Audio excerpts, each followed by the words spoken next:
Usapang totoo, walang preno. You under vlogcaster, real talk lang, walang plastikan. Magandang araw mga ka-Wonder, welcome back sa ating YouTube channel, Wonder Vlogcaster po, Mark Narboneta here. Nagkagulo mga ka-Wonder, dyan sa Senado kanina. Alam natin na uso na yung altercation, yung mga palitan ng mga patamaan. No? Kasi alam natin, nahahati ang Senado sa minority at majority. Lalo na ngayon, mainit na mainit ang impeachment ni Sara Duterte. At hindi naman makakaila mga ka-Wonder na ilang senador dyan ay supporter ni Sara Duterte. No? Ay, sinabi na yan nila mismo. Hindi na yan pwedeng i-deny. At nagkaroon nga ng palitan ng paringginan, ano? Tumayo sa podium, sa pulpit, at diniretso yung mga pangalan, binanggit talaga. At nagtuturo. Pero mga ka-Wonder, yung nagturo, mukhang alam naman natin na yung tinuturo niyang tao ay bumabalik sa kanyang daliri. No, yung kanyang sinasabi. Yan ang pag-uusapan natin kung sino ba ito. Bago yun mga ka-Wonder, please don't forget to subscribe to our YouTube channel, Wonder Vlogcaster. 100% libre po ang pag-subscribe. Subscribe niyo po ang channel na ito by clicking the subscribe button and then lalabas yung bell icon, piliin niyo po yung all. Marami po salamat. So kanina, no, nagkaroon ng girian sa pagitan ni Senator pangalan nito, Raffy Tulfo at saka nitong si Senator Pia Cayetano mga ka-Wonder. Bakit? Para kasing mga ka-Wonder, ang nangyari parang to the rescue si ate dun sa kanyang kapatid na si Alan Cayetano. Bakit? Ano ba kasing nangyari? Ito mga ka-Wonder, panoorin natin. Tulfo, madali niyo naman akong tanungin. Alam niyo naman kapatid ko si Alan, kung gusto niyo may parating. Huwag na mo kayo magdrama ng mapa-hostage. Hindi mo tayo ganito dito. And I certainly hope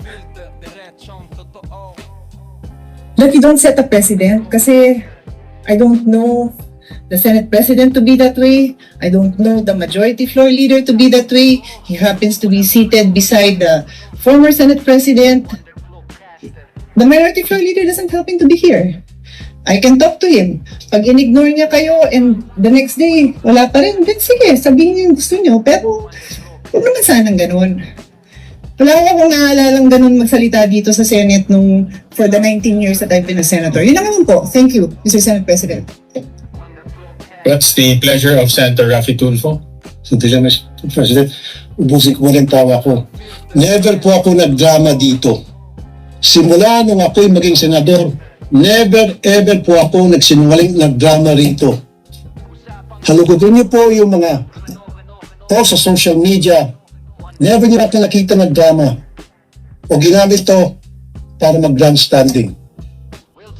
Alam niyo po yan. Alam na lahat ng tao rito. Sino ang nagdadrama? Tumingin muna kayo sa salamin bago kayo magsalita. Salamat po. Sa pool, mga ka-Wonder, no? Sa pool doon. Dito sa sinabi ni Pia Cayetano, ang pinaka-word doon ay yung drama. No? Sabi kasi wag na raw magdadrama yung term na hostage. Kasi may sinasabi si Senator Tulfo na pabalik-balik daw yung staff niya sa office ni Senator Cayetano, no? Nababanggit doon yung LEDAC. At yun, pag-uusapan natin yung mamaya mga ka-Wonder kung ano yung dahilan, kung bakit nagkaganon. At sinabi nga ni Senator Pia, huwag na tayo magdrama-drama dito. Natatawa nga yung mga taong bayan mga ka-Wonder, mga ating kababayan na nanonood, samot-saring mga comment na binabanata nila itong si Senator Pia. No, na nabansagan na nilang drama queen, o ano nung tinatawag na nila, no? Spice Girl. Di ba Spice Girl yun? So yun, mga yun. Tapos yung Senate Flix, alam na natin yun, yung mga paiyak-iyak niya dun sa Senado. Tapos hindi raw, wala man daw kumumusta sa kanila. But it turned out pala mga ka-Wonder na ilang mga senador, kinamusta sila. No, parang, kita mo, nagdadrama at nagsisinungaling pa. So, bistado. Ngayon, tinuturo niya yung finger niya kay Senator Cayetano. Yung tinuturo niya, parang yung sarili niya. Nakita niyo ba yung finger natin pag tumuturo tayong ganun? Yung the rest of the three, no, are pointing back to us. So parang ganun ang nakikita rito, mga ka-wonder. So ano ba yung naging ugat ng altercation? Napanood naman natin, nagsalita. By the way, nag-una muna nagsalita dyan si Senator Raffy nga, at sumagot lang to si Senator Pia. At sumagot ulit itong si Senator Raffy. No, ayan yung nangyari, mga ka-wonder, sa eksena na yan between Raffy Tulfo and Pia Cayetano. Ano ba pinagmulan? Itong committee membership, mga ka-wonder. No? Ito hindi simpleng personal na tampuhan lang, mga ka-wonder, no? Itong pinag-ugatan dito. Ang issue niya, mga ka-wonder, ay tungkol sa membership ng mga minority senators. Alam natin yung mga minority. Sila Cayetano, yung mga Cayetano siblings. Yang sila Amy Marcos at sino-sino pa. Sila yung mga minority dahil yung dalawa dyan, si Escudero at saka to si Villanueva, ay naging majority na yan, mga ka-wonder. Lumipat yan. No? At ayon kay Tulfo, by the way, kasama rin doon yung mga ilang Senate committees, no, sa naging issue. Kaya ayon kay Raffy Tulfo, to be exact, may mga committee, mga ka-wonder, na hindi kumpleto ang membership, no? At nakakaapekto ito, umano, no, sa pag-usad ng kanilang panukalang batas. Which is totoo naman, mga ka-wonder, kasi nga hindi nga kumpleto, wala yung iba, no? Kaya bilang binanggit, mga ka-wonder, ni Tulfo, nitong committees, itong sinasabing public service at migrant workers. No, dito nagsimula yung tension. No, bakit ngayon galit si Tulfo? Yan ang tanong. Bakit ba siya nagagalit? Kasi nga ang punto ni Raffy Tulfo ay yung paano uusad yung panukalang batas. Kasi legislator sila eh. Nagagawa sila ng batas. Ngayon paano uusad? Para dun sa sinasabing migrant, hawak ni Tulfo yan eh. Alam naman natin na itong si Tulfo may programa yan eh. Diyan sa radyo, ano ba yan? Basta may radyo na salita, no? Wanted sa radyo ba yan, ano? Raffy Tulfo in action, kung ano. Isa dyan sa mga nakikita natin, napapanood natin, itong mga OFW na na-involve nga yung institution na migrant. No, kaya nga pinapatupad nila yung batas para sa mga public service at migrant workers. Kaya nabanggit dito yung sinasabing Committees of Public Services at Migrant Workers. Doon nagsimula yung tension, mga ka-wonder. At gaya nga ng sanabi natin, paano uusad yun? No? Yung batas, kung hindi kumpleto yung committee at membership. Diba? May mga priority measures, mga ka-wonder, alam natin. Alam dyan sa Senado. No? Kung ano yung nakabinbin dahil hindi makapag-function ng maayos ang committee. At kabilang dyan, mga ka-wonder, sa nabanggit, mga ka-wonder, ay yung panukala tungkol dito sa Department of Water and OFW reintegration. Yan yung mga naging nabanggit dyan. Ano? Kaya ang argumento dito ni Senator Raffy Tulfo na medyo nabwisit at nainis. Sabi niya nga kay Senator Pia, tapusin ko muna yung tawa ko. Sabi niya, tapusin ko muna yung tawa ko. Kasi natawa siya doon, siguro sarcasm of course, doon sa sinabi ni Senator Pia. Natigilan daw yung drama. Alam naman, sabi niya, drama. Hindi po ako nagdrama o nag-grandstanding dito. Tumingin po muna kayo sa salamin, di ba? Alam na natin yung ibig sabihin doon. At yung argumento, mga ka-wonder, ni Raffy Tulfo ay simple lang, na hindi dapat maantala ang batas. No? Hindi lamang sa problema ng Committee of Membership. No? Kaya dito pumasok si Cayetano, si ate. No? Doon naging interesting yung Senate session. No? Nagkaroon ng pag-iinit. No? Alam naman natin, laging may ganyan. May mga nagkakainitan. No? Meron pa nga dyan, gustong manakit, galit, gustong manakit. No? Buti lang di niya nagawa, kundi sikat na sikat siya at kawawa siya. Di ba? Kasi bakit? Iba na yun kapag nanakit ka ng senador. Di ba? Kaya pag pipiestahan ka, buti na lang, hindi niya natuloy. Kasi hindi lang yung senador na sasaktan niya mga kalaban niya. Marami siyang mga kalaban. No? Doon malalabas talaga yung talagang sino bang kinakapitan mo? Sino bang pinagmamalaki mo? Di ba? Wala yan sa lakas ng katawan. Wala yan dyan sa yabang. Kasi ang pag-uusapan dito paano kayo mag-legislate, gumawa ng batas. Yun ang issue ron. Kaya natural yung mga senaryo na yan. But anyway, balik tayo rito, no? Kaya tumayo itong si Senator Pia Cayetano at hinarap itong pahayag ni Erwin Tulfo, ni Senator Raffy Tulfo. No? Nagkaroon sila ng palitan, mga ka-wonder, ng argumento. No, at talagang matitinding salita, patamaan, personalan tungkol nga doon sa usaping committee membership, no? At kung sino yung dapat managot, no, sa pag-aantala ng panukala. Kasi ang tinutukoy dito ni Senator Raffy, mukhang itong si Alan Cayetano nga. no, na pabalik-balik nga yung kanyang staff, ano? At dito natin makikita na hindi basta-basta ang debate sa Senado. Nagkakaroon ng alitan dyan, sigawan, pataas ng boses, not actually malakas na malakas, pero nagkakasigawan sa panahon ni Senator Miriam. Nagkakasigawan, nagpapalabas matapang. Si Senator Robin, medyo sensitive. Tinaasan lang siya ng boses. Isang senador, isang Muslim, sinigawan. Kaya ang dami tuloy natatawa sa kanya. Di headline siya at kung ano-ano pang mga pagpipiesta sa kanya ngayon. Hindi dapat balat sibuyas, ano? Kaya yung debate, mga ka-wonder, kapag ba isang senador dyan na nagsabing may humahad lang sa legislative process, natural may ibang senador ang maaaring tumayo, no? At magbigay ng sariling panig. Kasi sabi nga humahad lang sa legislative process. Ay ibig ko sabihin si Senator Raffy, may tumayo. Ito nga si Pia, pagbigay ng panig kasi wala raw si Senator Alan. Wala doon, ano? Kaya yung pinakamainit na issue dyan, yung nabanggit ni Senator Raffy, na para daw hino-hostage, para daw hino-hostage. Pero yung mga term na ginagamit nila, mga ka-wonder, alam nyo na, medyo may similarity do sa mga Senate flicks, drama, hostage, o ano-ano pa, grandstanding, Ito yung mga salitang umingay, talagang nagpainit sa tenga ni Senator Pia. May mga pahayag kasi, mga ka-wonder, na di umano'y holding hostage. Sabi nga ni Senator Raffy, sa committee membership at ilang priority bills. Kasi pabalik-balik nga yung staff niya. At yung issue ay hindi lamang tungkol dun sa kay Tulfo at Pia Cayetano, mga ka-wonder. Nakasama ang mga ka-wonder sa usapin nitong dalawa, si Senator Raffy at ni Pia. Itong kapatid niya na si Senator Alan Peter Cayetano. Dahil inuugnay, mga ka-wonder, ni Senator Raffy itong problema sa committee's membership na umano'y pagkaantala ng ilang mga legislative measures. Kaya naproprostrate si Senator Raffy Tulfo. Pero tingnan natin, mga ka-wonder, yung mas malaking picture dito. Yung tingnan natin sa mas malawak.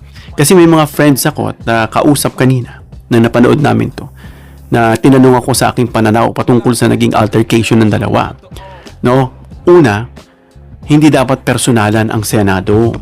Hindi mo pwedeng ilabas niyan yung mga personal grudges nyo sa isa't isa. O patamaan. Pero after that, okay na. Pero yung noon, nagkakabatian sila. Pero there were times, talagang kahit sa pagkain, magkahiwalay sila mga upuan. Naging personal na. Kasi ang Senado, mga ka-wonder, hindi yan lugar na kung saan pinakamalakas sumigaw at dapat manalo. Hindi yan ganun. Kung sino yung mas maingay, mas matapang. Ang dapat manaig, mga ka-wonder, yung argumento. Kaya nga sinasabi, pagdebatihan natin yan. Pag-usapan natin yan. Yung ebidensya, yan yung mga dapat manaig dyan at yung rules. At higit sa lahat, yung interest ng sambayan ng Pilipino. Yun yung pinaka-core dyan. Hindi yung interest nila. Na minsan sa impeachment, nagkakaroon ng privilege speech para idepensa yung sarili nila na hindi naman yan dapat para dyan. Kasi kung may mga committee, mga ka-wonder, na hindi kompleto, dapat ayusin yan. Kaya may punto naman nitong sinasabi ni Senator Raffy Tulfo. At kung may bill na nadidelay, dapat talaga ipaliwanag kung bakit. Kasi naantala yung serbisyo sa taong bayan.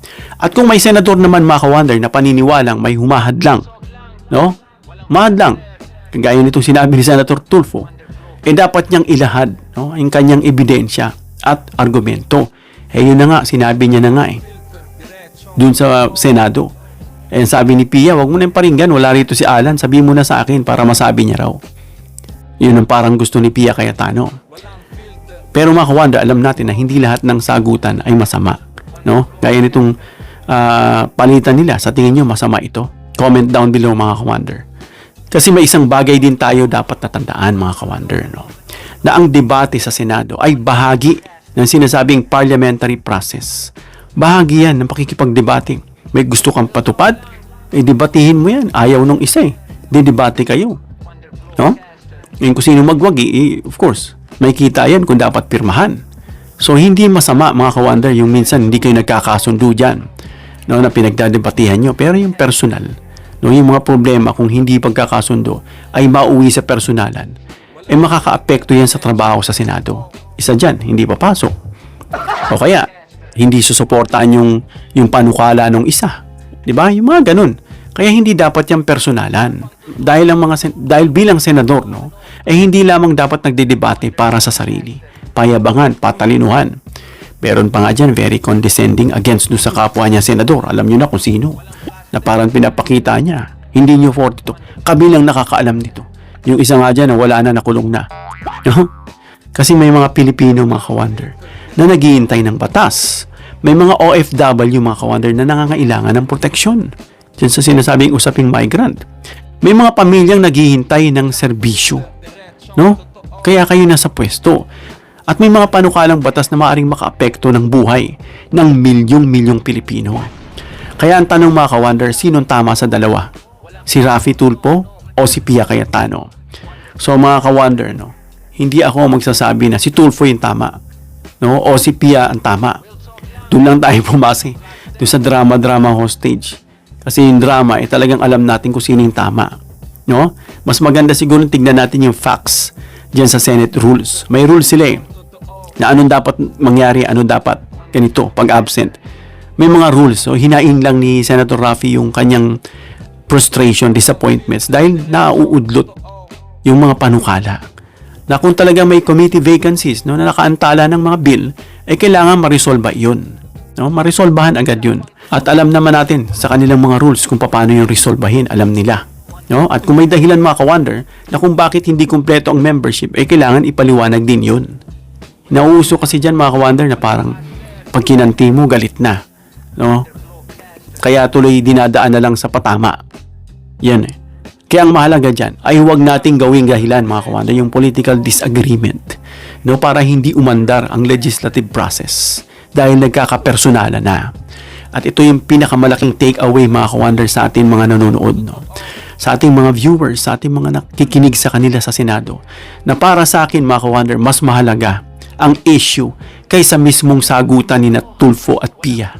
Kasi may mga batas bang nade-delay? Yan ang titignan natin, no? Bakit nade-delay? Yan yung mga tanong eh. Sino ang may kapangyarihang ayusin ito? Alam nila yan. At higit sa lahat, may napapala ba ang ordinaryong Pilipino sa pagtatalong ito? Pagtatalo nilang dalawa? Dahil sa uli, mga ka-wonder, hindi naman tayo bumoboto ng senador, no, para lang manood sa kanilang balitaktakan, sa kanilang sagutan, no?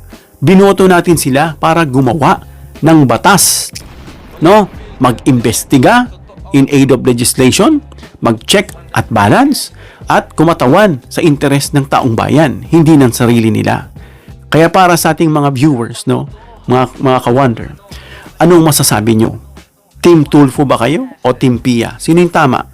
O mas gusto nyong Team Filipino? Yan ang mas magandang sagot. Kaya para sa akin, mga ka-wonder, hindi na mahalaga kung sino yung magaling mag-explain, eloquent magsalita, na ganito siya, mas magaling siya, hindi yung mahalaga eh. Dahil ang mahalaga, sino yung mas pinakamalakas na argumento. Pinakamalakas hindi pinakamaingay. Malakas. At sino yung gumagawa ng trabaho niya para sa sambayan ng Pilipino. Kaya comment down below, mga ka-wonder, inyong opinion. No? Gaya ng lagi nating sinasabi, magdebate tayo sa argumento, hindi personalan. Hanggang dito lang tayo, mga ka-wonder. Comment down below your opinion para mabasa at mareaksyonan. Please give me a thumbs up if you like this video para ma-share ni YouTube sa iba pang viewers. And please share this video para malaman nila na itong altercation, itong bangayan, itong sagutan ng dalawang senador ay dahil sa naantalang batas. Sino ang tama sa dalawa? Please subscribe, hit the notification bell icon, and choose all bilang suporta sa aming mga content creators. Hanggang sa muli, mga ka-wonder. God bless.